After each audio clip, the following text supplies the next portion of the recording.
नहीं, मैं इसको भ्रामक विज्ञापन नहीं मानता। मैं बता रहा हूं आपको स्वामी रामदेव की गलती क्या है। उनकी सबसे बड़ी गलती यह है कि वो समय पे धूर्तता नहीं सीख पाए। ये देश जो है ना, इस देश के लोग जो हैं, वो जो धूर्त, जितना बड़ा धूर्त होता जाएगा वो उतना ही उसको स्वीकार करेंगे। अभी आप मार्केट जाते हैं, फ्रेश टोमेटो केचप लेके आते हैं, उसके ऊपर लिखा हुआ है फ्रेश टोमेटो केचप। तो प्रथम दृष्टया आदमी को क्या लगेगा कि फ्रेश टोमेटो केचप लिख रखा है कंपनी ने, इतनी ईमानदार कंपनी है, मल्टीनेशनल कंपनी है, तो फ्रेश ही टोमेटो होंगे। पर उस पर एक छोटा सा स्टार लगा रखा है उन्होंने, और उसके पीछे उन्होंने क्या लिखा है? उसके पीछे उन्होंने लिखा है कि this is not the nature of the product, this is only trademark name. और ये इतना छोटा लिखा है कि आप माइक्रोस्कोप लेकर के ढूंढेंगे तो भी दिखाई नहीं देगा आपको। ये बहुत ईमानदार कंपनी है, ये भ्रामक काम नहीं कर रहे हैं। रियल जूस लेके आते हैं आप, रियल जूस से क्या समझ में आ रहा है? रियल शब्द मतलब वास्तविक, सच में। इसमें तो फल होंगे, फलों का रस होगा, वो चीनी का घोल पिला रहे हैं आपको। फिर वो एक छोटा सा स्टार लगा दिया है उन्होंने, और पीछे लिख दिया है कि this is not the nature of the product, this is only trademark name. यही धूर्तता स्वामी रामदेव नहीं सीख पाए समय पर।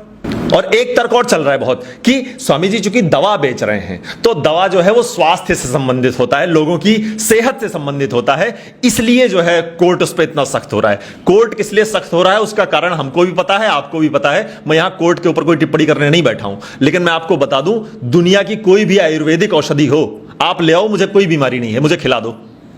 अरे भाई साहब, आयुर्वेदिक औषधियों का साइड इफेक्ट क्या होता है आप बताइए? आपने भी बहुत दुनिया देखी है, कितने लोग आयुर्वेद की औषधि खा के मर गए।